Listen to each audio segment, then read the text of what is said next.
Assalamualaikum warahmatullahi wabarakatuh. Nama saya Abi Raka Pratama, NPM 2021020003, kelas C Hukum Tata Negara. Saya di sini akan menjelaskan sedikit tentang sumber hukum Islam. Sumber hukum Islam diantaranya ada satu, Al-Quran. Al-Quran berkedudukan sebagai sumber pertama dan utama dalam hukum Islam. Kedudukan ini mengharuskan umat Islam memahami pesan-pesan yang dikandungkannya untuk dilaksanakan dalam kehidupan.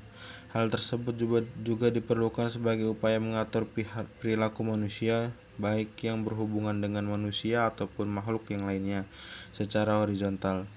Demikian pula seluruh persoalan yang berkaitan dengan hukum, meski dicari jawabannya terlebih dahulu dari petunjuk yang terkandung di dalam Al-Quran. Kemaslahatan hidup manusia di dunia dan di akhirat diyakini dapat diperoleh jika manusia melandaskan pada perilaku hidup mereka pada petunjuk Al-Quran. Argumentasi yang menyatakan bahwa Al-Quran sebagai sumber dan dalil pertama dan utama ditemukan dalam penjelasan Al-Quran. Al-Quran sendiri pada jumlah ayatnya lebih dari 30 kali ditemukan perintah mematuhi Allah dalam Al-Quran, bahkan meninggalkan aturan yang disebutkan Al-Quran akan membawa akibat meningkatkannya kejahatan yang dilakukan manusia. Al-Quran secara redaksional dan makna yang dikandungnya bersifat qat' al-wujud, maksudnya adalah lafaz Al-Quran dan pesan yang dikandungkannya terjamin keautentikan dan otoritas kebenarannya. Keautentikan itu terjamin karena transformasi periwayatan secara keseluruhan mencapai tingkat mutawatir. Selain itu, jaminan keaslian Al-Quran mendapat intervensi langsung dari pemiliknya, Allah Subhanahu wa Ta'ala. Yang kedua, Al-Sunnah. Pada uraian sebelumnya telah dijelaskan bahwa Al-Quran sebagai sumber utama dan yang paling utama dari hukum Islam yang bersifat global yang membutuhkan penjelasan secara operasional. Nabi Muhammad SAW sebagai penyampai ajaran Al-Quran diberi otoritas oleh Tuhan untuk menjelaskan lebih lanjut apa yang telah diwahyukan kepadanya. Dengan demikian, Al-Sunnah baik dalam bentuk perkataan, perbuatan maupun dalam bentuk takrir berkedudukan sebagai sumber kedua setelah Al-Quran. Kedudukan Al-Sunnah sebagaimana disebutkan di atas berdasarkan argumentasi bahwa secara normatif ditemukan ayat Al-Quran yang menyeluruh untuk taat kepada Rasul. Ketaatan kepada Rasul sering dikaitkan dengan ketaatan kepada Allah Subhanahu wa Ta'ala. Seperti yang ditemukan pada surat An-Nisa ayat 13, artinya hukum-hukum tersebut adalah ketentuan dari Allah. Barang siapa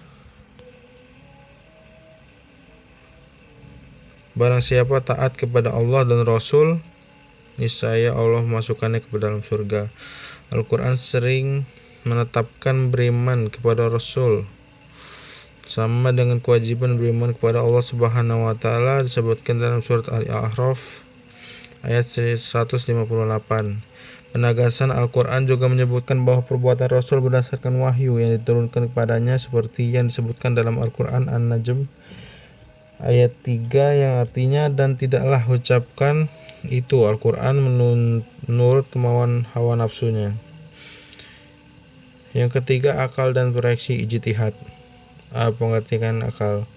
Akal menurut Al-Quran, lebih khususnya menurut pengertian pra-Islam, yaitu bahwa memperhatikan alam sekitarnya dengan otak, yang dimana otak adalah organ tubuh akal. Artinya akal itu tersendiri terdapat di dalam otak seseorang yang digunakan untuk berpikir, dan berdasarkan pemikiran itu maka lahirlah sesuatu ide atau gagasan mengenai suatu masalah yang dipikirkan. Sebagaimana telah kita ketahui bahwa Allah Subhanahu wa Ta'ala menciptakan manusia berbeda berdasarkan akal dengan makhluk hidup lainnya seperti hewan dan tumbuhan. Berdasarkan perspektif Islam, peran akan dibagi dua, yaitu satu, memahami nilai ajaran agama. Apabila ada doktrin yang kurang jelas, akal akan merumuskan pelaksanaannya. Adapun ketika sebuah doktrin agama memiliki nilai-nilai sosial, akal bertugas menerjemahkan dalam konteks kehidupan kekinian, bukan untuk mengubah doktrin, melainkan menemukan pelaksanaan doktrin. 2. Akal bertugas untuk memilih dan menyeleksi doktrin agama. Terkadang ada doktrin agama yang temporer atau madaniyah dan doktrin agama yang selalu kontemporer atau makiyah. Terkait hal ini akal bertugas untuk memilih kemungkinan terbaik pelaksanaannya. B. Proyeksi ijtihad. Ijtihad menurut bahasa berarti usaha yang keras dan bersungguh-sungguh. Sedangkan pengertiannya dari segi istilah, ijtihad adalah berusaha menetapkan hukum terhadap masalah yang belum ada ketetapan hukumnya dalam Al-Quran dan hadis, yang dilakukan dengan secara cermat dan pikiran yang murni serta berpedoman pada aturan penetapan hukum yang benar. Rujukan ijtihad tetap pada Al-Quran dan hadis, dalam arti bahwa penetapan hukum ijtihad tidak boleh bertentangan dengan ayat-ayat Allah Subhanahu wa taala atau ajaran Rasulullah sallallahu alaihi wasallam. Orang-orang yang berijtihad tersebut mujtahid. Antara mujtahid yang satu dengan mujtahid lain-lainnya dalam menetapkan perkara yang belum ada ketentuan hukumnya dalam Al-Quran mungkin akan berbeda dalam memberikan penetapan hukum. Ada pendapat yang satu benar dan yang lain menjadi salah. Hal ini akan menjadi penilaian yang mempengaruhi hukum. Ijtihad menjadi sumber hukum Islam yang ketiga. Boleh dilakukan oleh siapa saja yang memiliki persyaratan minimal seperti memahami mafhum ayat atau hadis, memiliki atau menguasai ilmu alat seperti nahwu shorof, mengetahui latar belakang suatu ayat atau hadis, luas pemahamannya terhadap pengetahuan Islam, memiliki loyalitas yang tinggi terhadap agama, dan lain-lain. Ijtihad diterapkan dengan beberapa cara, antara lain ijma dan qiyas. Ijma adalah kesepakatan para mujtahid pada suatu masalah serta setelah Rasulullah wafat terhadap suatu masalah. Sedangkan qiyas adalah menetapkan hukum dengan cara menghubungkan suatu perkara yang sudah ada ketetapannya hukumnya terhadap masalah lain yang dihadapi dan belum ada ketetapan hukum sedang antara keduanya sama-sama memiliki sebab yang biasa disepadankan.